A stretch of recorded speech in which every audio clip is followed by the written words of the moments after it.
Alright, so this is a suggestion via Patreon. The name of the video is Stores Are Leaving NYC After Migrant Raids. Alright, this comes from the channel NYC Uncovered. Let's check it out. A suspected theft ring targets an Amazon Fresh store, getting away with hundreds of dollars in stolen merchandise in Maryland. Problem that's plaguing our community and the entire state. You may have witnessed it firsthand while out shopping recently. We're talking about retail theft. It is at an all-time high right now. The migrant crime rate has reached an all-time high, and the business owners of New York are affected by this. Shoplifting, retail theft, robbery, you name it. How much longer will New Yorkers be able to endure? It happened. Yeah, guys, really quickly, I'm from New York. It's not much longer. I'll tell you this right now, based off what I'm hearing. I don't live in New York now, but the thing about it is, it was already getting crazy to the point where a lot of stores were leaving New York anyway, all right, based off of all the crime, based off of all of the issues that came after the 19 happened, right? So now when you add in a brand new set of impoverished people, what do you think is going to happen here, guys? More crime, absolutely, much more crime. This was expected, I think, if you looked at it from the bigger picture of things, not just your locality. Let's say this was a mandatory thing. This was going to happen. Every day. It happens every day. Now look at this mess, caused by a group of thieves targeting ATM machines by breaking windows to get inside businesses. They've tried it 3 times, hitting one business twice in River North. A few months ago, a group of criminals made a huge mess by shattering windows to get access to the ATM in someone's store. They attempted it 3 times, twice striking the same store in River North. They were driving an SUV. The store is owned by Raya Patel. Sharing what happened, she said she received a security alert about the burglary and saw the would-be burglars in real time. She stated that she turned on the cameras from her home and observed a black Jeep attempting to crash their car into her store. Turn on the cameras from home and all we can see is a black Jeep trying to ram their car in to get inside the store. Once the suspects noticed that they couldn't grab the ATM, they quickly fled, along with the other suspects who were waiting in other vehicles. Ria expressed her sadness at the city's current state, disclosing that the structural damage to her store would cost more than $20,000 and that it was not the first time it had been damaged. She revealed her store had been looted 2 weeks previously. We've got looted twice during the lootings.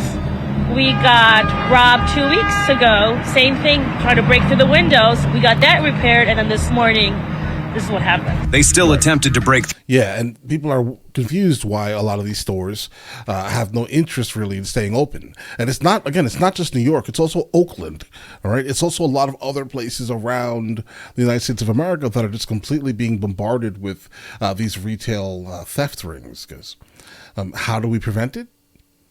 Get rid of all the brick and mortar locations. And that's the unfortunate future that we will most likely be encountering sometime soon, guys. Unless it stops. Through the windows. Though she had that repaired. Now she was going to spend more money to mend the most recent one because of the severity of the damage caused.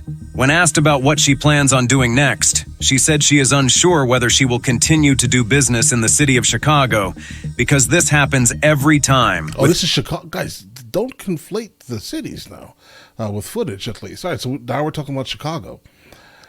Oh, that's a different animal.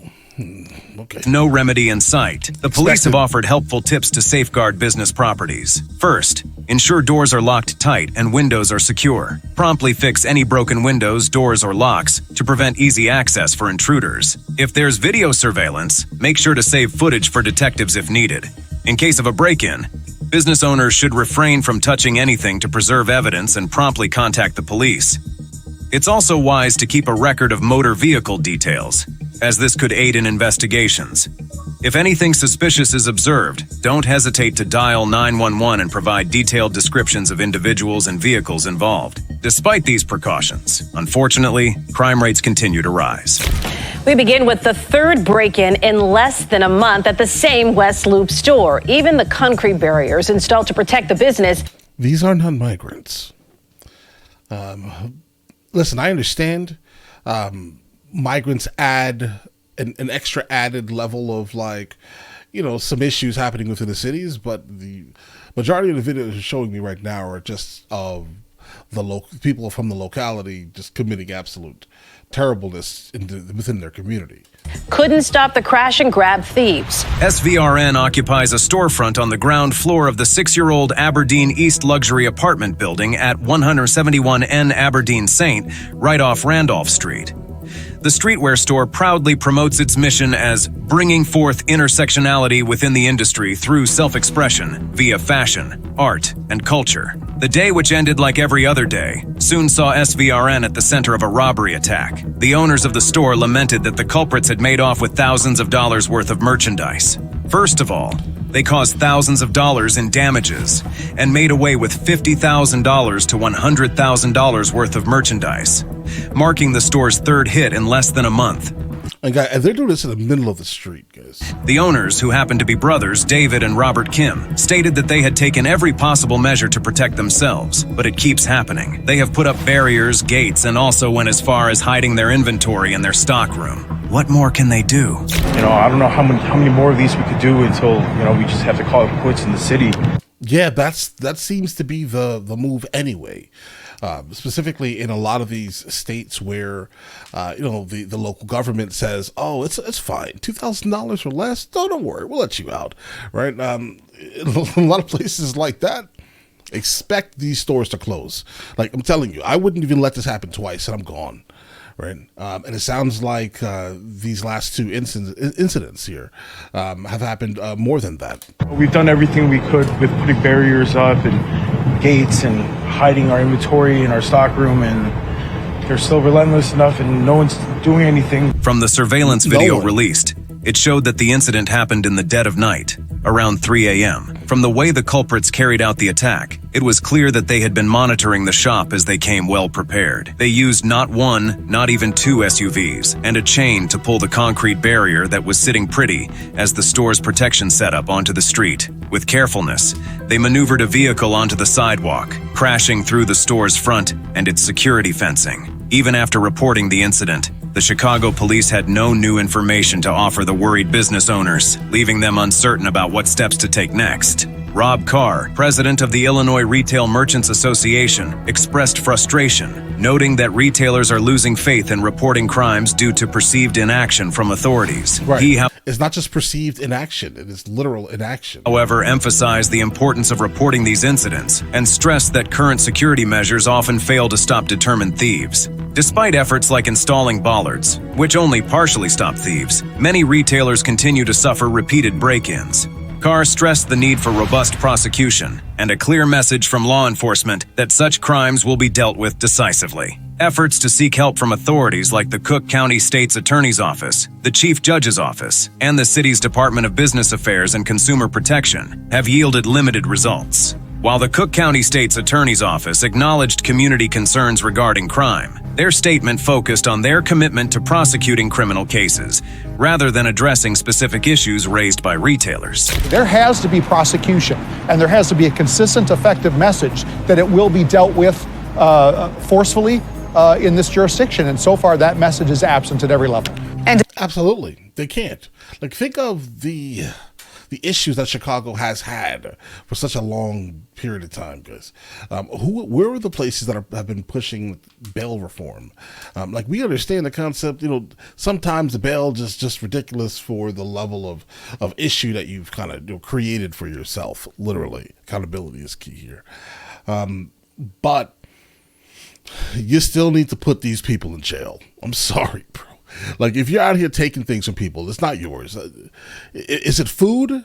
Okay. Is it food? Is it water? Is it things that, I'm not saying that taking some food is okay, but understand there are differences here. These people took clothes. You have clothes. You're not walking around without them. You strategically targeted a high-end clothing store. Strategically. So I think that regardless of whatever the value they took, they should be sitting in jail. Regardless. Right? This isn't like baby formula. Okay. I'm not trying to make excuses, but there's a big difference between what they're taking, guys. All right. I mean, if someone takes a baby formula, there could literally be reasons for this. It is still not okay, in fact, right? But understand it should be it should be looked at different than if someone went into some random high-end clothing boutique and took clothes. Developing in Westtown, a family business is struggling to stay open after it was just broken into for a third time. What makes this problem even more heartbreaking is that both small business owners are feeling the heat. An example is the case of a small family-owned business that is currently facing tough times, grappling with repeated break-ins. The owner, speaking anonymously, expressed deep concern over the situation, pointing out the growing fear among local store owners. We're a small business and can't afford to be getting hit like this, that people are closing up their stores. The surveillance footage released captured a group of teenagers targeting the convenience store, using tools like hammers to break in. Despite the minor items stolen, such as lights and cigars, the financial impact of the damages adds up significantly for the owner. She revealed that each break-in costs approximately $1,500 to repair, placing a heavy financial strain on the little business. Last time they took potato chips, like 3 or 4 bags, not even like a box of potato chips, like 3 or 4 bags. Worsening the issue is the lack of consequences for the perpetrator. You wonder why some of these locations that where a lot of this is actually happening, they're deserts, guys. Specifically food deserts and mainly food deserts, right? Why are they food deserts? Because you would go in there and just pilfer from this location so consistently that they could not afford any longer to maintain stock in that location, then obviously pay rent in that location. They had to go, which then in fact destroys your literal neighborhood. Right? Oh my! All right. So as of right now, we're definitely seeing. I'm waiting for the migrant raids here, guys. The title is a little odd to me. These are things that are happening in many downtowns, across the nation here. Are things happening in New York specifically regarding the migrant raids or migrants creating some type of crime? Yes, there are things that are happening. But I'm still kind of waiting for that footage, but let's continue. Traders, as none have been apprehended, the owner expressed frustration over the perceived lack of accountability, attributing it to light consequences for teenage offenders. With the police slow response time being another big challenge, the sense of vulnerability and helplessness just keeps growing for small business owners like her. She mentioned the need for community support and collaboration, advocating for increased police presence and proactive measures to address the issue collectively. But in the face of this adversity, the owner says she has decided to remain determined, even though she is battling with the mounting pressure to make tough decisions. I can't let them win, but eventually I'm going to have to make a decision because I also can't keep losing. Moving away from that, there's another robbery case we can't ignore. I know you think the previous ones are setting, but this one is even more so. In this case, the shop owner is considering closing their business because of the robberies. What's even more upsetting is that the employees had to put their lives in danger by fighting back. The clip shows how intense it was. They tried to steal the register. Let them. Let them. You're insured. By fighting back. The clip. Don't fight back. Clip shows how intense it was. They tried to steal the register. Another of my 2 employees, he grabbed the hammer and he threw it to his foot so they can leave. Elizabeth Sanchez, the owner, shared her account of the event. She described how the thieves forcefully tried to drag the cash register, but her courageous employees tried to stop them. I wouldn't say that's courageous. Specifically, you have to understand that you are an employee working for this business. You're not getting any profit share. You're getting paid hourly. All right. Do not risk yourself for anything inside that register under any circumstance. All right. Don't be the hero today. That's how you go home. Right. He reached for the register. Let him have it. Despite her warnings against intervening for safety purposes, she shared that this incident was just 1 out of 4 break-ins the Oakland location has faced just this year. She said the crimes occur on a weekly or bi-weekly basis, creating a constant threat. Sanchez expressed concern about the rampant crime in the area, making it difficult to retain staff. On this note, she and her husband worked tirelessly, and they are now considering the possibility of shutting down their Oakland branch while maintaining their San Francisco store in the Sunset District. She also complained that sales have reduced drastically due to safety concerns, stopping customers from visiting. Like, why would someone want to purposely walk through Oakland right now? Why? Guys, the police won't even come. What will they do? Literally, they're not going to arrest anyone. Guys, they are just going to be there and be like, "Oh, that's happening." Oh, you neutered them, guys. All right, you did. In fact, You did that. Out there, you completely neutered the police to the point where now look at this. Look at this. Right? You don't even want to go through the city. I would never go to that cesspool, guys. Can't. I'm not trying to be too disrespectful here, but the amount of videos I've seen regarding Oakland and the crime in Oakland and the fact that the police literally don't care in Oakland is crazy. The decline in sales has reached a critical point, worsening the situation for the business. Sales are dropping down because nobody wants to come out. Nobody. They're scared for their safety. 20% of the sales were worse than the pandemic. The mayor's office says they have been working with Elizabeth and other small business owners in Oakland to improve security in the area. However, Elizabeth is not fully convinced that the city is taking enough action to help small businesses like hers. They're not. She worries that without more support, many businesses will not be able to survive. She feels that the American dream she hoped to fulfill is slipping away from her. The American dream is gone. Don't look for that anymore. Look for something else. Just make sure that you and your family are good. Don't do anything towards the American dream. I think that it was all nonsense to begin with, specifically if you are millennial and under. And other immigrant business owners. The situation is frustrating, and she is not sure what the future holds for her and her employees. But like I mentioned earlier, it just keeps getting worse. Some breaking news out of the Beverly neighborhood this morning, and that's where police are looking for suspects in a crash and grab burglary. Take a look at the damage right here. The store owner at 232 95th Street in the Beverly neighborhood of Chicago was the victim of a brazen robbery when a group of thieves drove an SUV through the front window and stole thousands of dollars in merchandise. The security footage shows how the thieves scattered some clothes on the floor inside the store as if they had a grudge against the owner. After completing the heist, they escaped in 2 getaway Jeeps. The security guard on duty estimated there were as many as 6 robbers who appeared to have done their homework before the crime, as if they had surveyed the store in advance. This made the robbery quick and smooth, and the thieves were able to get away with a significant amount of merchandise. It's a terrible situation for the store owner, who has now suffered a great financial loss, as well as a violation of their sense of security. So, is help not really coming for the people of the United States? Now, Governor Kathy Hochul was in New York City this morning to announce her plan to combat this growing problem. The governors of New York and California have unveiled extensive strategies to combat retail crime, responding to calls from trade groups and law enforcement agencies urging government intervention to curb theft. Their plans involve introducing new laws to impose tougher penalties for retail crime and allocating more resources to police departments and district attorneys' offices. Okay, so basically what I'm taking from this is, so instead of one single slap on the wrist, they're going to get 2 slaps on the wrist. All right. Aid in the fight against theft. Governors Kathy Hochul and Gavin Newsom, representing 2 of the nation's largest Democratic strongholds, have made tackling retail theft a top priority in response to voter concerns about crime ahead of the 2024 election. This shift in focus challenges traditional party lines, where Republicans typically advocated for stricter penalties while Democrats sought to address underlying issues like poverty and inequality. $112 billion in 2022. Flynn says no actual local violence smash and grabs like this. Recent years have seen a surge in states passing laws to crack down on organized retail crime, with at least 9 states, including 6 in 2023, enacting legislation to impose harsher penalties. New York and California may soon follow suit, with support from retailers and trade associations across the country.